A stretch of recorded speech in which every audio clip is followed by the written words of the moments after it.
and tap that link in the bottom because I'm talking about those Purdue Boilermakers.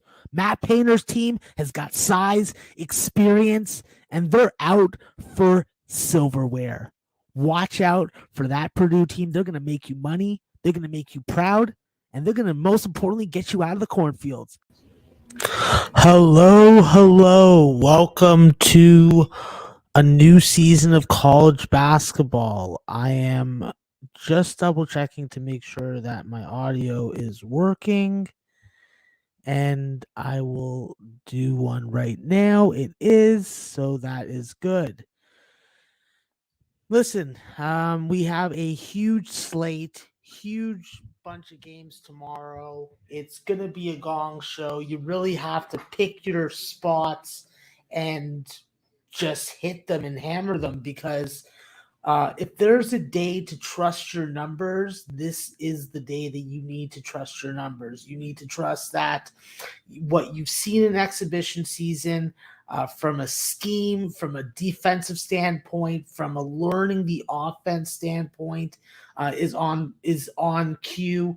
And this is a day where you cannot let the amount of games just throw you into what I would call a frazzled mode.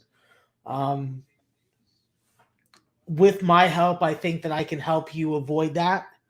And I think that we can get off to a really good start by hammering this card and really putting your balls on the table, if there's a day in the non-conference season that you're going to be able to hurt your local who just cannot change the lines fast enough when something starts to get steamed, which it will happen tomorrow. I don't think it's going to happen tonight.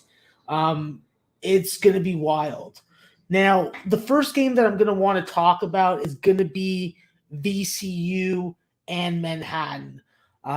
Obviously, we've seen what's happened with the coaching situation there. We've seen multiple impact players leave that lineup. And look what we've seen happen with this line. This line opened up anywhere from freaking 12 to 12 and a half points. And it is up to 19 and a half right now. It's getting a little crazy. This team is not completely depleted, but when you lose two of your best ball handlers, your best ISO scorer, what's going to happen? The ball's going to go back into the hands of freaking Ant Roberts. And that's just not something for me that I really want as a Manhattan fan, as a Manhattan side better. I think that this is a real bad matchup for them. And the only question really in my mind is, does Manhattan get VCU's B or C game to at least start the first half and then create a level of urgency that VCU then makes a furious comeback in the second? I think it's going to be a real interesting game. I'm pretty heavy on it. I have 3 bets on VCU on the side, and I have a play on the under. So I'm definitely invested. But I just think that with Manhattan's press offense defense, it's not good. I think that VCU is going to be able to take away any catch and shoot situations. And I think that VCU is going to be able to get to the rim whenever they want. What is VCU's offensive game plan going to be? Get to the rim.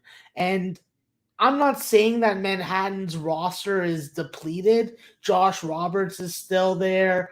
Ant Nelson is still there, who's going to handle the ball. I call him Ant Rob.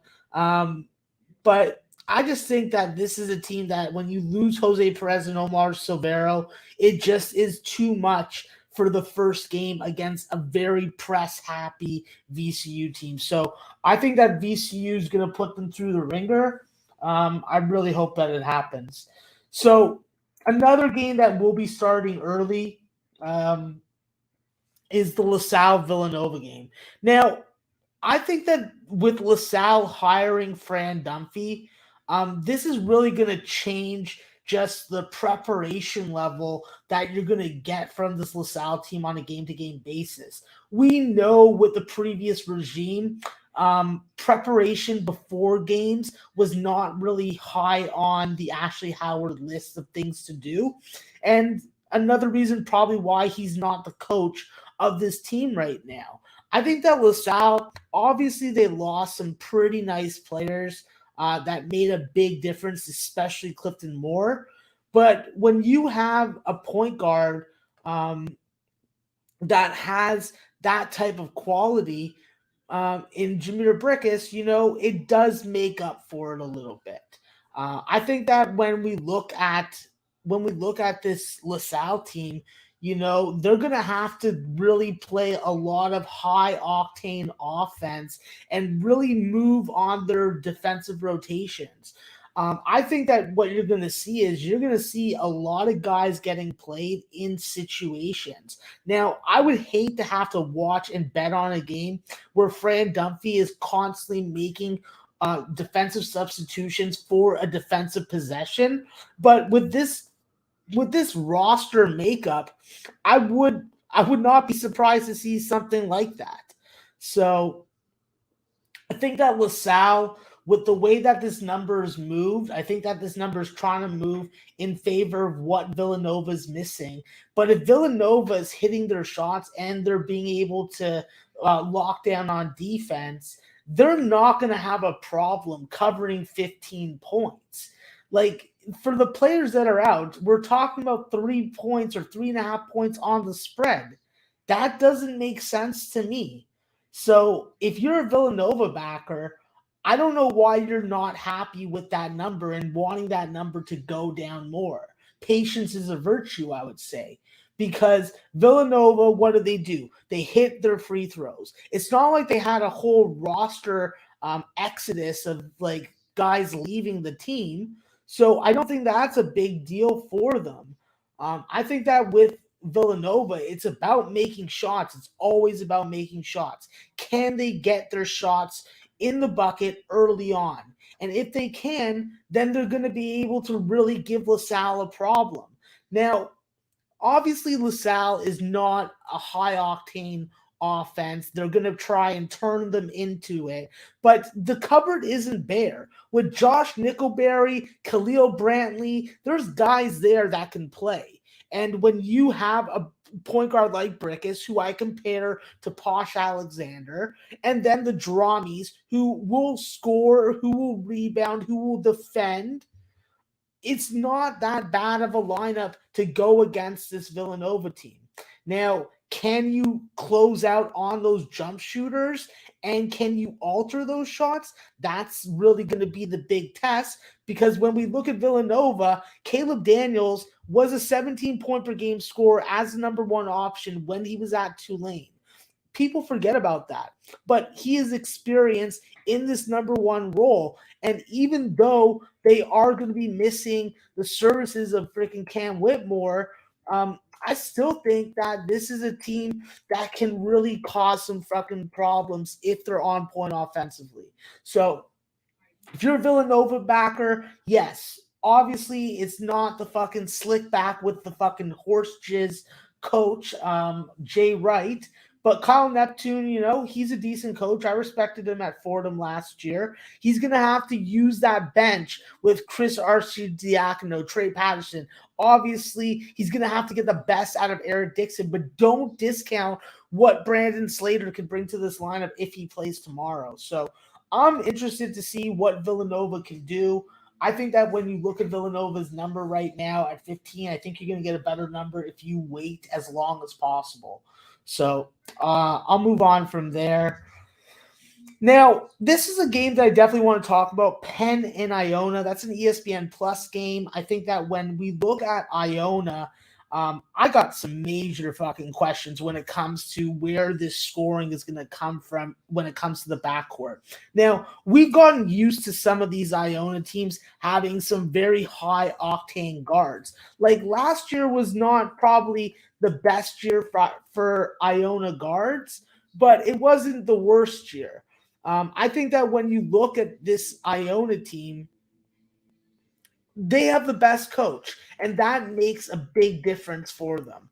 I think that when you look at Iona and Danis Jenkins, that's a problem for me. You know, when I watched him at Pacific, he was not a difference maker, and he's being asked now to be that number one guard, that lead scoring guard. And I just don't think that that's going to be something that is going to work out for Iona. I think they're going to need another game plan.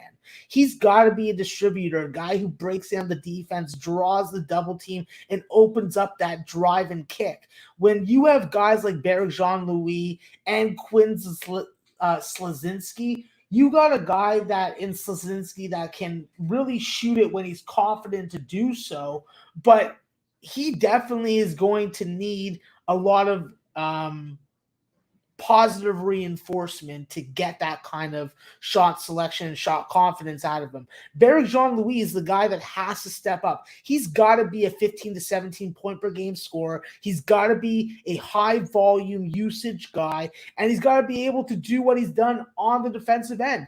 Everybody thinks about him as a defensive player first, but this is a guy that I think has the capability to step up and be that number one option on this Iona backcourt.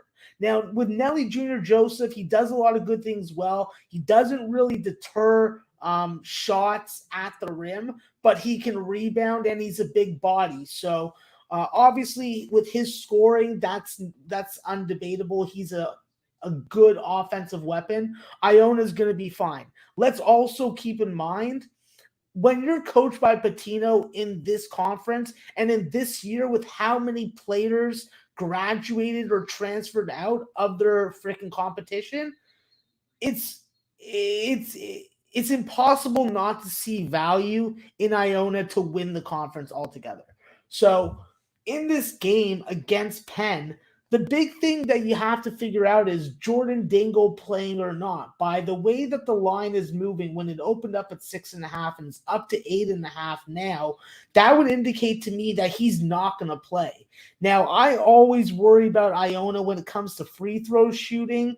And if Danis Jenkins is the guy that's going to have the ball in his hands in that time where you're going to see the extension of the game and fouling, then yeah, it could get a little stinky. But when Penn doesn't have Jordan Dingle in the lineup, can they really compete? I don't really know. I don't think so. Dingle's a guy that can bring you 20 plus a game every game consistently, even if he has a bad freaking shot percentage. And when I look at some of the other guys on this lineup, except for Max Martz, I don't really know what to expect without him creating good shooting opportunities and scoring opportunities for his teammates. Now, in the sense, this should be a closer game if Dingle plays. But if Dingle doesn't play, this could be a 12 to 14 point win for Iona. So I would say by the number right now where it is, he isn't playing. I think Iona wins early. I think they win late. I think first half full game is going to be a play that I'll be looking at tomorrow. So I'm on Iona full game, but I want to get on first half. All right. Let's talk about another game that I am interested in. Oh, yes. Marshall, Queens College. Now, this is a real interesting game because obviously we have a whole bunch of new members of the Division One men's basketball level. And Marshall gets the opportunity to really turn around what has been a terrible freaking 12 months for them. Very poor season in my estimations. Really wasting the eligibility of Tavion Kinsey. And they get the task of going up against Queens College of fucking Charlotte. And I think that with Marshall, the number opened up at 1.5. It's up to as high as 4 right now. And I think that it's going to be a 7 to 8 point win for Marshall. I love the fact that they added Camdy Kerfman. That's a big deal for me, at least. I just think that at the end of the day, you need a second score alongside Andrew Taylor and Tavion Kinsey, and now you have 3. I think that this is a guy that's going to make a big difference. We saw what he did last year. He was an offensive freaking juggernaut, a guy with absolutely no shame when he's shooting the basketball. And that's what this team needs, assertive shooting. And they're definitely going to get that. I think that at the end of the day, this is a very good group to back right now. I think that when you get some of these teams that don't play a very exotic style of defense or exotic style of offense like Merrimack did when they came into the D1 level, that you get figured out very quickly and teams adapt. I think that this is going to be a situation where Marshall fucking sees um, a team in Queens College that is not as athletic but wants to run. And that's something that Marshall definitely can get into. I think that with Queens College hosting this game, there may be a little resistance in the first half, but I think that Coach D'Antoni's offense is going to have the ideal first opponent for them to play. And I think that these styles equal a lot of buckets, a lot of free throws. And if it's close late, an extended game, and that would help anybody that's on and over because I'm sure that this number is quite big. I think that at 162 and a half, it's a tough number to tell you to go jump on. I just think that there's value taking Marshall with this addition to their freaking roster in Candy Kerfman. So I'm a big fan of him.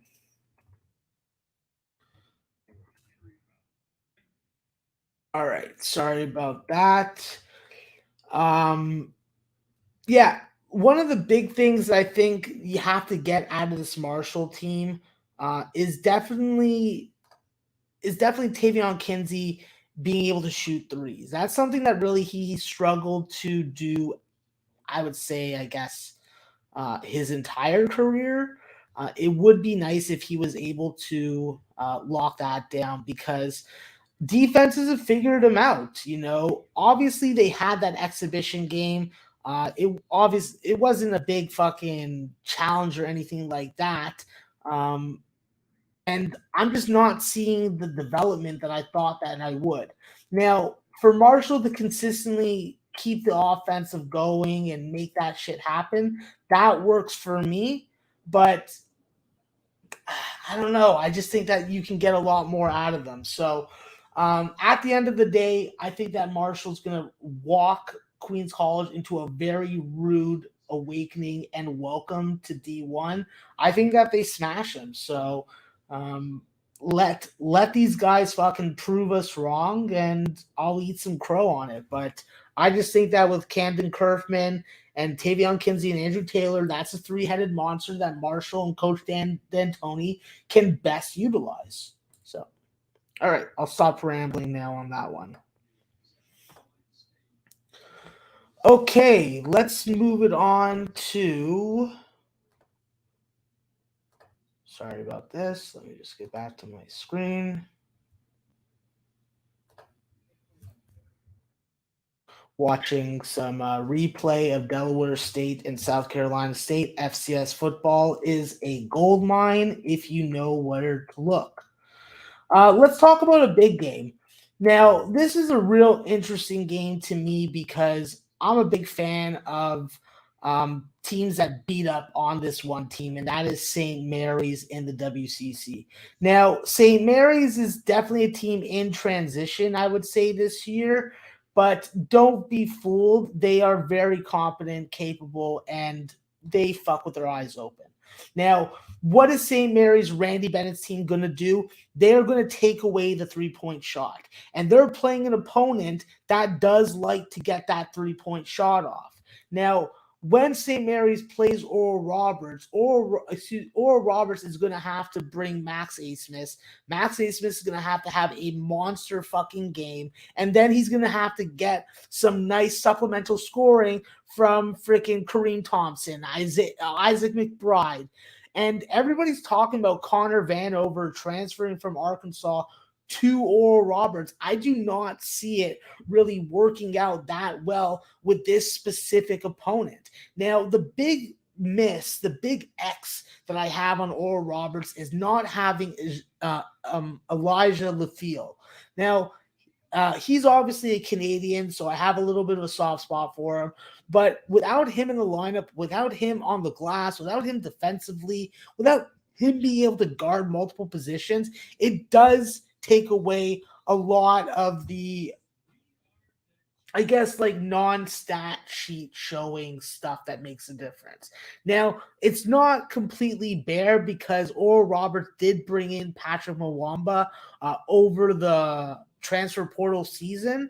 But I just think that when you take Elijah out of the lineup, this Oral Roberts team is just that much more beatable. And going up against St. Mary's, let's not forget, St. Mary's had turned a walk-on into an all-conference type player, a guy who's going to go play professional basketball. Now, let's not talk about his hairline, but, he did a good job. And Randy Bennett, he's going to do a good job with this group.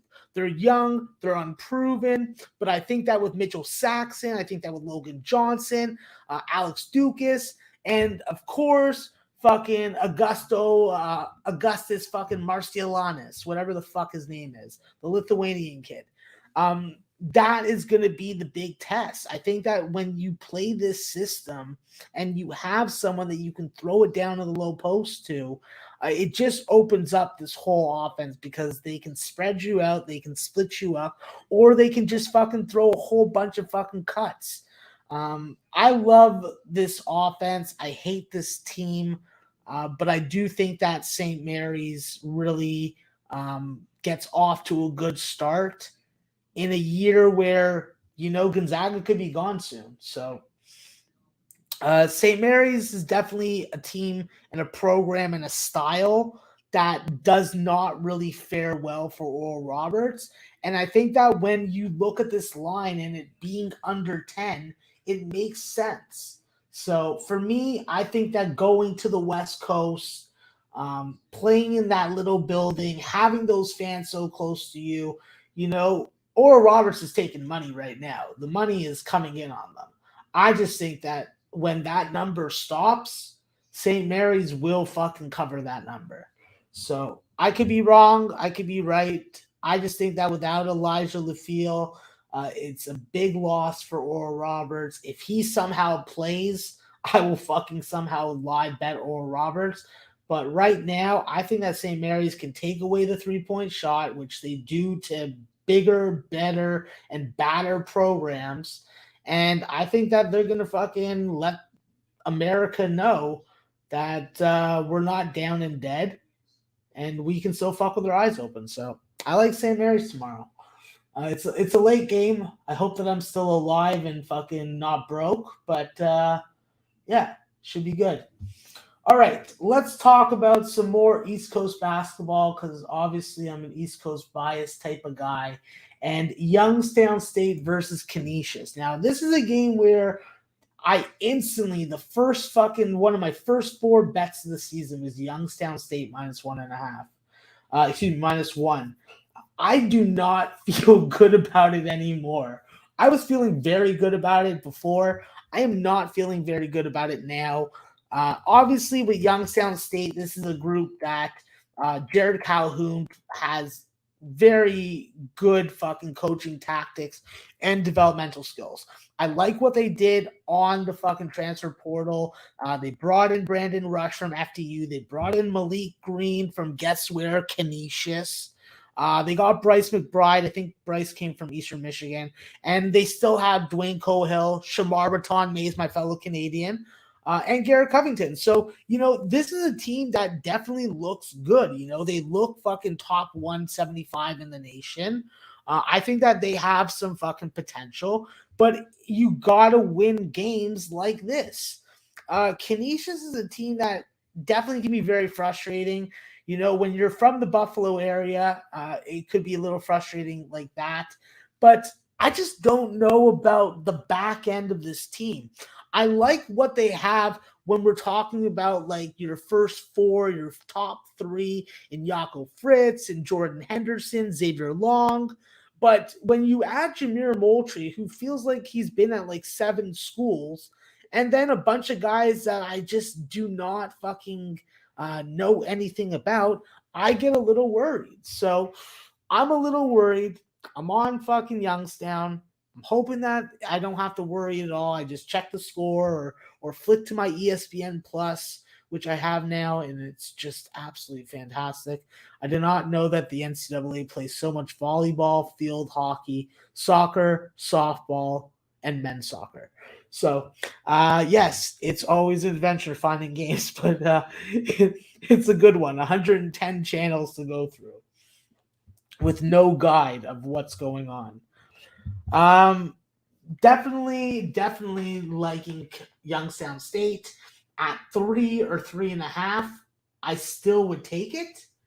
So that's a big thing for me. All right, let's talk a little bit of a weird game. Now, Washington State and Texas State last year would have been a much better game. Much better game. Not this year, though. Not this year. This year, it's looking like a pretty big fucking downer, if you ask me. And to make matters worse, what we've seen now is we've seen a whole bunch of injuries, and we've seen injuries on both sides of the basketball. So that's even more annoying because we've also seen a 4-point line movement in the fucking game. So this line opened at 10.5. It's at fucking 14 right now. So a little bonkers, if you ask me, a little frustrating. I can't choke the screen. Otherwise, I would take my hands, choke it. But I'm not going to. Okay, so big questions on both sides of the basketball. Texas State, is Mason Harrell going to play? That's a big issue. Is Elijah Kennedy going to play? Don't think so. Is Gatek going to play? Is Nigel Caesar going to play? So you get what I'm getting at. I don't know who the fuck's going to play for this team tomorrow. And on the Wazoo side, even though we love Kyle Smith and we think that he can fucking make caviar out of fucking dog shit, is not the case. But it'd be nice if he could, because that would be a really good profitable business. People love caviar. Deshaun Jackson is out. Justin Powell possibly got another fucking concussion. Andre Jakumovsky, who is a fucking killing fucking long distance shooter, didn't play against Portland State. So there's problems with this Washington State team. I think that when you look at this actual matchup, you just don't know. You just don't know because you don't know who's going to actually be playing.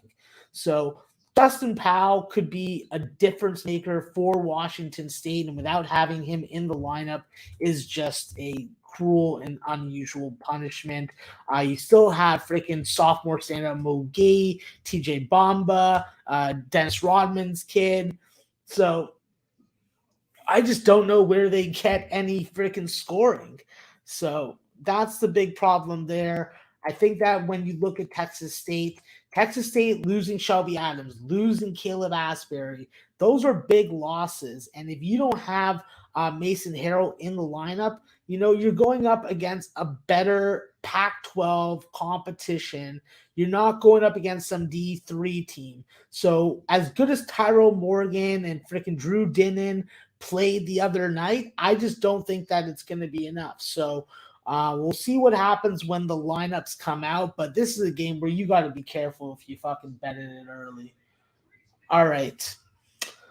Let's obviously move it on to another spot that I was big on. Yes. Tarleton State versus Arizona State. Now, obviously with Arizona State, it's always a gamble where you're basically throwing your dice up against the wall to figure out if this is a team that you can actually fucking put some money on and put some money on with some confidence. I think that when you look at this team, getting the Cambridge brothers, getting them together, Desmond and Devon, I think that that's a big thing with Devin Cambridge. It gives Arizona State some chemistry from day one.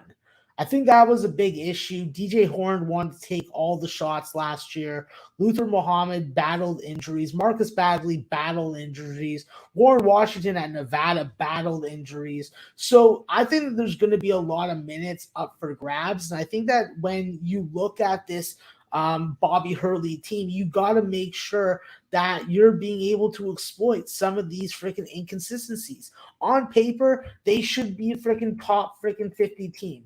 But in reality, are they going to be? Probably not. So I have to look at them disappointing and letting me down from day one. I don't think that betting this game on the spread is the best thing to do because we're at 13.5 or 14. That's a little too rich for my blood. Excuse me, 14.5 is the highest. I think that the safest way to play this game is to play this game on the under. I think that when you look at these unders with Tarleton State, they play a fucking brutal non-conference schedule. And when you play that type of non-conference schedule, you got to make sure that you can lock down on defense. You can freaking shorten games with longer possessions, and you can freaking guard closer without fouling. I think that Tarleton State, if they don't have Freddie Hicks, if they don't have Shamir Bogues tomorrow, that goes even more into favor with this under.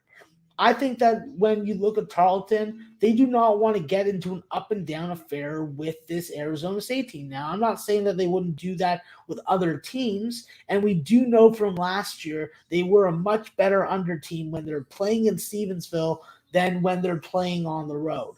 I think in the first game, Arizona State is the one that leaves a little to desire and helps get this game under. Now, if this game fucking wanted to be a 71-58 type game, I'm good with that. I just can't take an over in a Tarleton Arizona State game until I've lost a couple bucks on Arizona State fucking me. So this number opened up at 133.5. It's down to as low as 130.5. You have to shop around. In Canada, with legal sports betting now, there's literally 30 fucking options to bet. So it's crazy. It's great also for a volume better like myself, because once I get kicked off a book, it's like, whatever. There's still fucking 32 other books that will let me fucking post.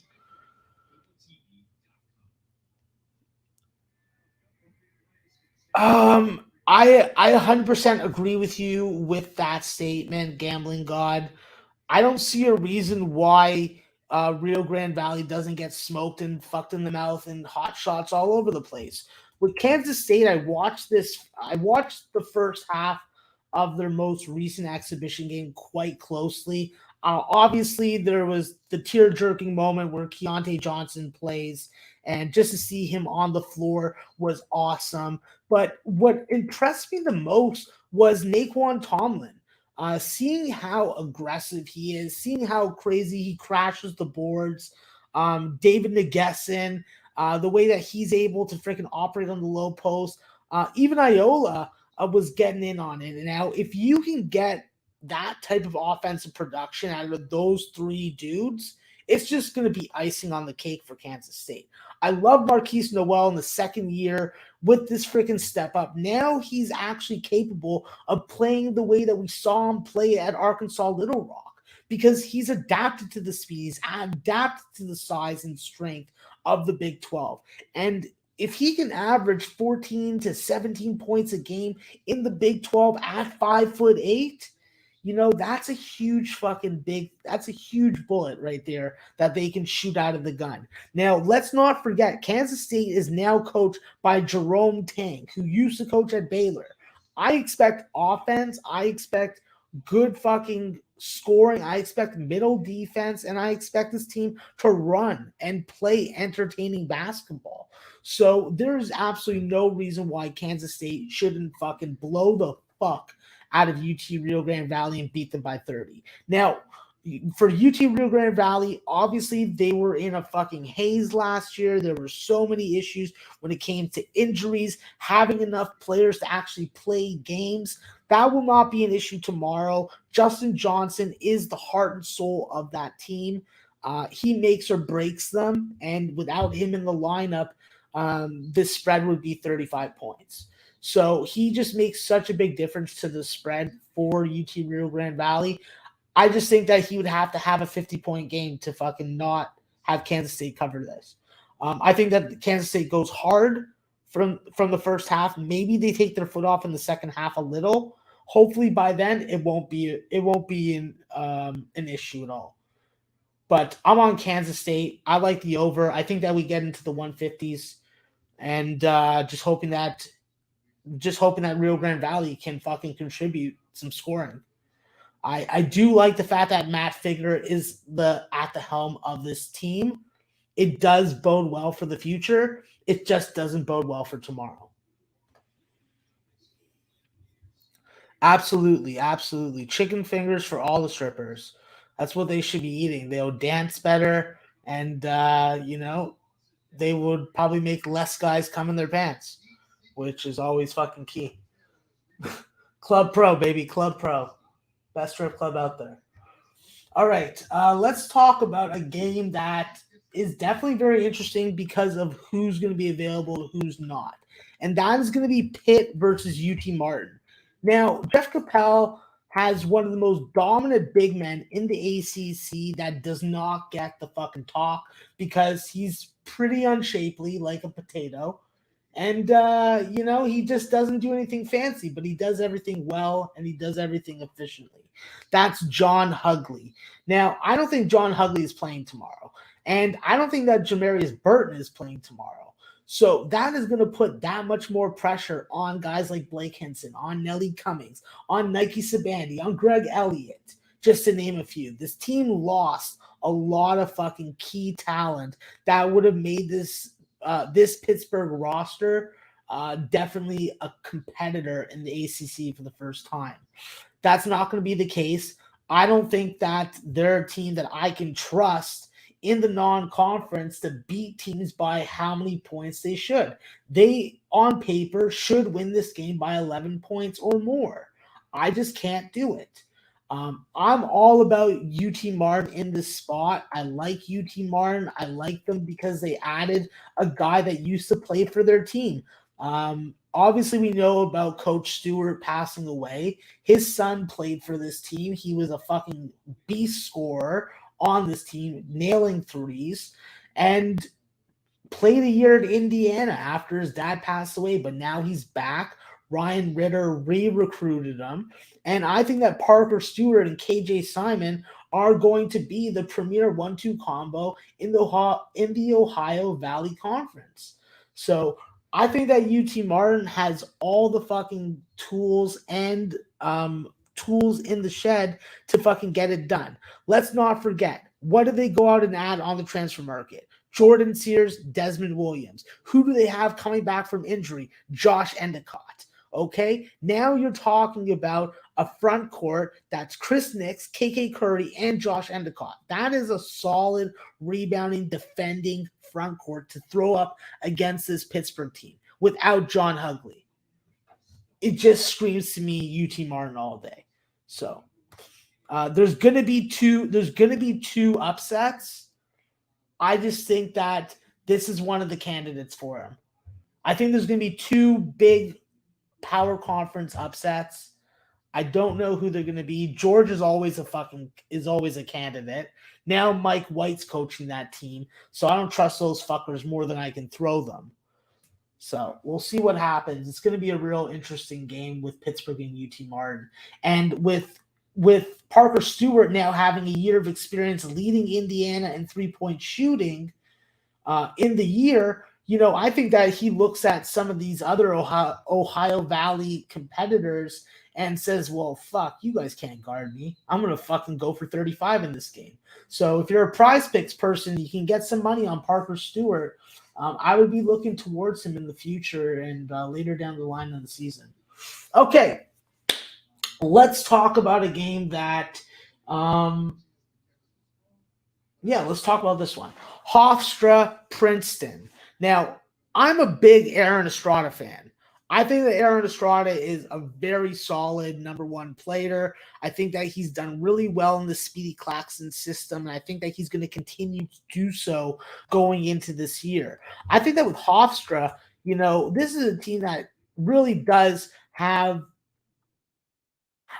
I wouldn't say the best fucking leader at the helm for this group, but he's definitely a guy that can freaking teach a guard something. He can teach a forward something. And with Nelson Bochy, what the fuck is his last name? Yeadom from UMBC. We'll just call him NBY. I think that first was a great pickup. This is a guy with a big body. What does Hofstra always need? Defense at the rim. They have a high rim rate, and that's what's really hurt them defensively. They're always going to be able to score. They can always develop guys that can score. But can you defend in this style, in this man-to-man defense? Now, with NBY and Warren Williams coming in, I do think that you have two key pieces that you can run out there. Now, you have good defensive guards when you're talking about Estrada and Dubar. But adding Tyler Thomas is really a wild card in my estimation. He's coming from a lower level. He was a guy that was used to having the ball in his hands. The only thing that I really like that's going for him is the fact that he's a fifth-year senior, a guy that's graduated. He's looking to get to an NCAA tournament, and he sees Hofstra being that school, Speedy Claxton being that coach that can get him there. I think that when you go up against Princeton in a revenge game, you're going to have to go up against a Princeton team that, in my estimations, I don't really see the proven guard scoring from anybody. Now, Ryan Landborg is a guy that is going to be looked to. His numbers last year were fantastic. Let's not forget, 40% from three, 60% from the field, 80% from the free throw line. Now, that is some very good wing production. If he's going to be the number two to Tovan, then yeah, this team is going to have something. But I'm just not convinced on guys like Matalocco, on Mason Hooks, on Zach Martini. I'm just not sure. And when you look at some of these Ivy League teams, they're very young. If they get into foul trouble, they only have freshmen to go to, in my estimation, that are quality. So I just think at the end of the day, this is a really tough game for Princeton unless they could run their guys out there for fucking 30-plus minutes a game. And as Coach Adams says all the time, college players, they're good for 32 minutes. You don't want to start running them out for more than that. That's when they can give you 32 quality minutes with sustained, intense effort and pressure. So, I think that there's going to be problems for Princeton if their usage is as high as I'm projecting. And I just don't trust what else is on the fucking bench for fucking Coach Henderson. So I'm going with Hofstra. I like Hofstra tomorrow. I think that the number going from 5 to 2.5 is definitely evident of why that's the case. Now, with the total being at 151, down from 153.5, I would like to get on the under because I do think we're going to see some improved rim defense from Hofstra. I'm just nervous right now. I wish that this game was at Hofstra's building because I'd be on the over. But on the road, I am definitely a little more hesitant. All right. Let's talk about a game that is definitely high on my viewing menu for tomorrow. It's an 8 o'clock game. Rotation number 683, 684. Chicago State versus Northwestern. I don't know what it is, but Northwestern just seems to always give you an opportunity to fucking bet a huge dog and cash a big money line play. Losing fucking Ryan Young, losing fucking Nance. Those are big losses that they didn't go out on the transfer market and fucking replace. They're expecting Robbie Barron to fucking take over, and they got Tyus Verhoeven from, I think, UTEP. and he's never been an offensive standout. So I just don't know what's going to happen unless Luke Unger or Matthew Nicholson turn into like the next Northwestern star big men. This is going to be an offense that you can really figure out and really isolate. I think that when you look at Northwestern, like Bo Bowie and Chase Ottage and Ty Berry, they're nice, but they're not 25-point nice. And let's be fucking brutally honest about Chicago State. They're not as bad as they used to be. They got some talent this year. They got Deshaun Corbett. They got Wesley Cardette. They still have Bryce Johnson. Elijah Weaver's there now. I think that this team is going to be a little more competitive than we're used to seeing and not just a complete fade. I'm on Chicago State. I think that Northwestern wins this game. I don't know if they win this game by 26 points. So I like Chicago State. I think that they can do it. Now, I wish that fucking Boston was still there, but that's just not the case anymore. So I can't live like that. I think that when you look at the size for Chicago State, they don't have any true size. That's their biggest glaring hole to me. But when you talk about recruits, and fucking Coach Gillian being able to get some guys in there, not only did he succeed on the transfer market, he also succeeded with Deshaun John Charles. I think that this kid's going to be fucking good. I project him to average over 6.5 points. And for a freshman on a team like this, that's a fucking good fucking number in my opinion. So I'm liking Chicago State. I think that they give Northwestern a real good game. And when I see a Chicago State game, regardless of how bad they are, if it's under 145, I'm taking the over. So 139, I'm on the over there. I like that shit. And I'll actually move to the game that's right below it next. That's going to be Northern Colorado and Houston. Now, every year, we watch Houston in March Madness go on some crazy run, get to a Final Four, get to an Elite Eight, and we're like, damn, man, like that team is fucking stout defensive. They fuck with their eyes open. But let's not forget, guys, the first game of the season every fucking year, they put you through the fucking ringer, they take minutes off your life, and then they lose you money after 40 minutes of game. So I am scared to lay this big number with Houston, even though the numbers and the math says that I should. This is where my brain and my clicking on a bet finger just are not fucking getting along.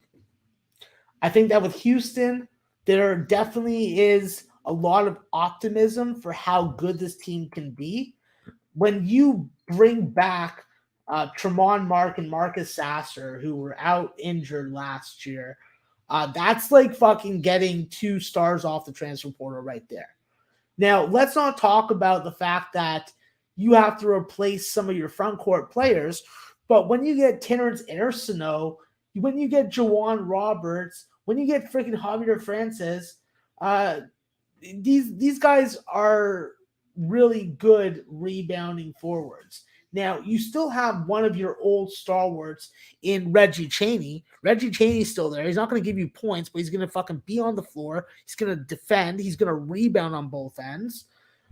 I do not see this team having a weakness. Now, if Jarris Walker can be an offensive machine with his rebounding ability, even as a freshman, this Houston team is dangerous. This Houston team is dangerous, but do you want to bet on them in the first game? No, because we saw what happened in the game with Hofstra last year. And like Hofstra, what is UNC going to fucking do? Dalen Kuntz pick and roll. And when you talk about one of Houston's main weaknesses on defense is how do they defend catch and shoot? Not very well. And that is what I think is the key for Northern Colorado to stay in this game. Not try and worry about getting it inside because their front court is not going to be able to compete against the relentlessness, the pounding, the fucking constant freaking grinding to get on the glass for position It's just not going to work out for Northern Colorado. They got to be able to freaking run that pick and roll. They got to be able to catch and shoot the basketball, and they got to be able to hit them early and force Houston to make some adjustments to their defense, to their offense. Maybe you're going to get Houston to freaking shoot more from the perimeter and think that they got to match you. Well, we've seen Houston go through spurts where they can't hit shit. Now, the times where they do hit a lot of threes, chances are Marcus Sasser is going to hit 7 of them. If that happens, Houston's going to cover, and they're going to cover it easily. I just think that the first half is going to be very telling. I think that this is a Northern Colorado team that has a couple ways to really exploit Houston's defense. If they can do that the way that Hofstra did, then we're going to see the same result.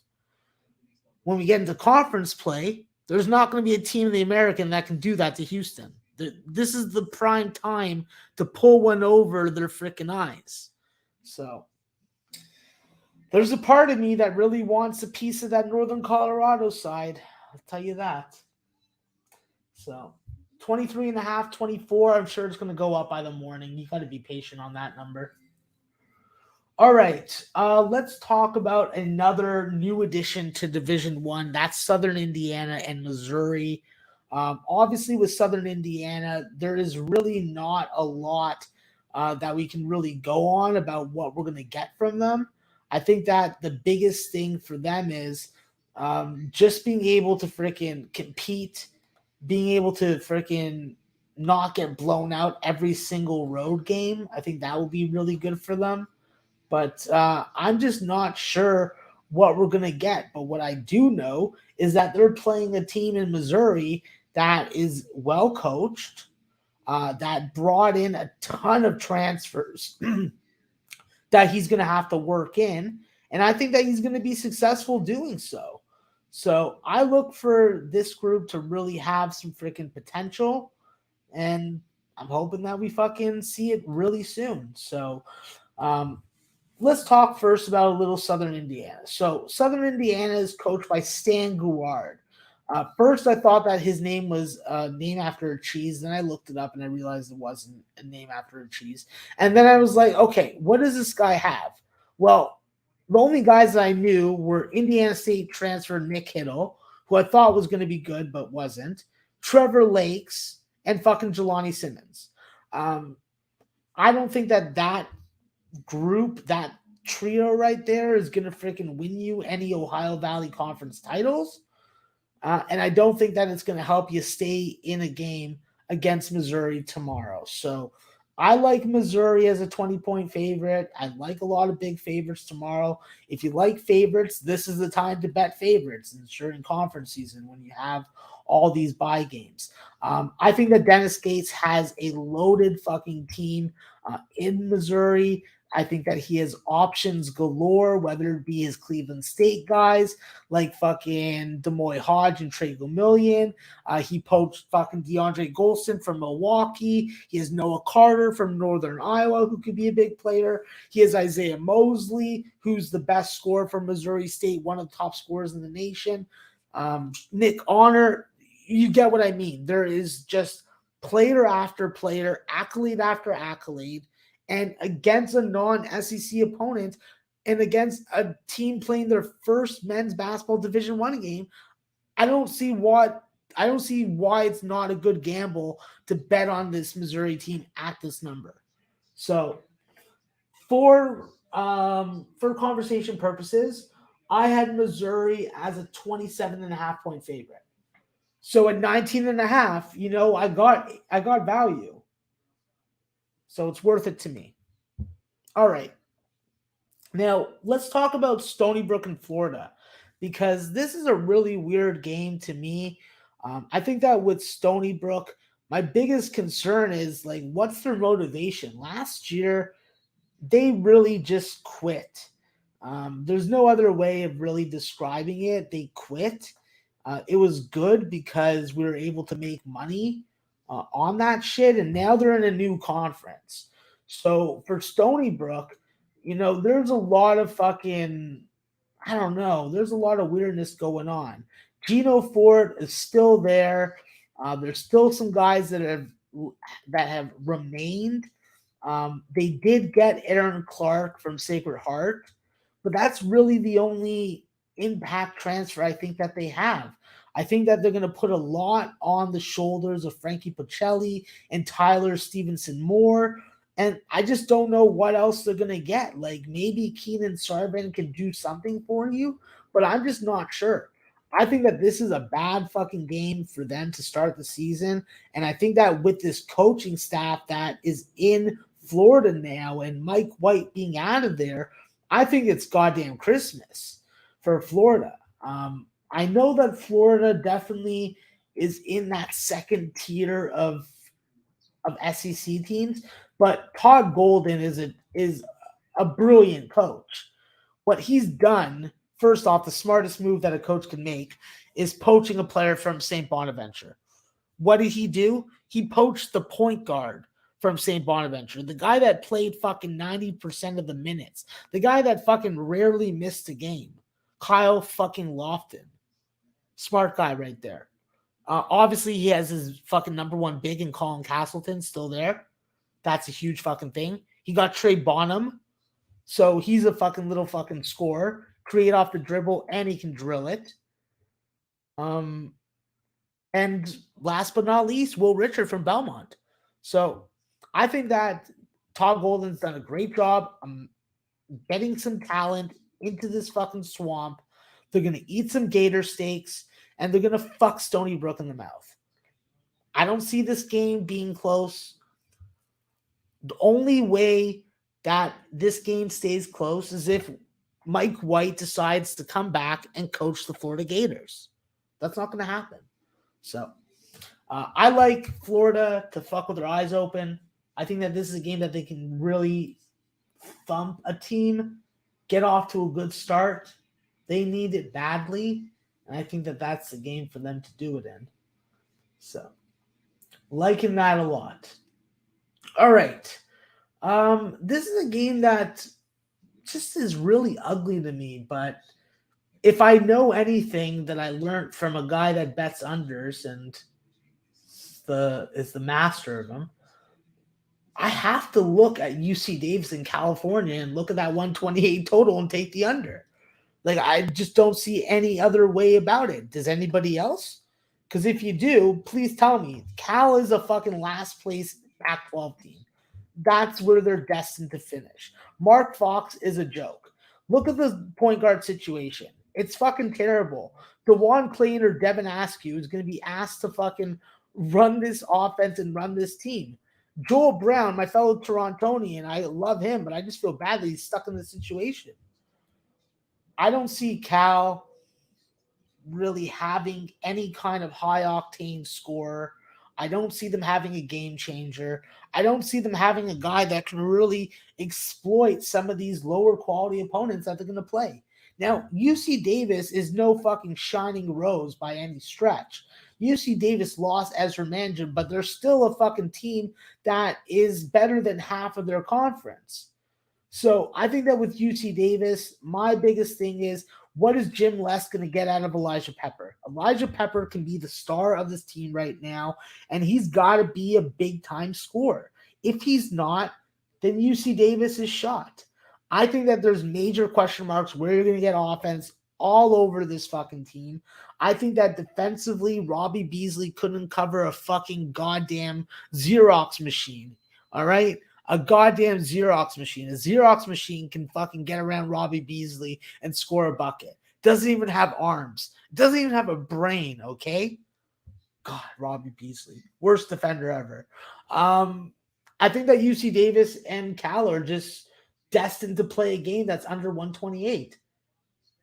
If I'm fucking smoking too much weed, which I have not been whatsoever over the last 24 hours, then yeah, shoot me down.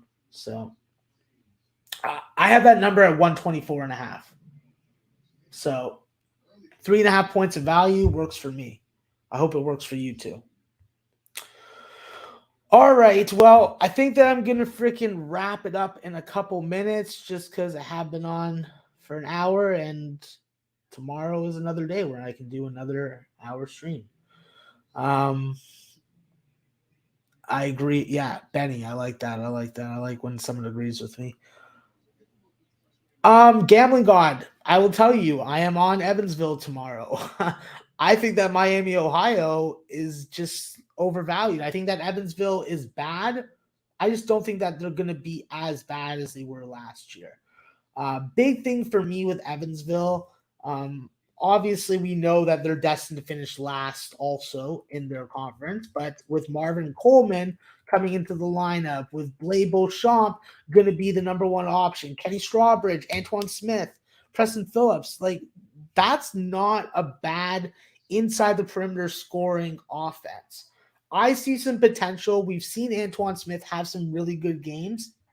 And for them in a new season, wipe the slate, wipe all the controversy, wipe all the talk that they were getting from fucking Shamar Givens in the fucking locker room. And I think that they're going to have a better season. Dave Ragland obviously has a big job on his hand, but I'm not about to just start fucking jumping off and being like, oh, yeah, blah, blah, blah, blah. Miami, Ohio is a terrible MAC team also. They're not good.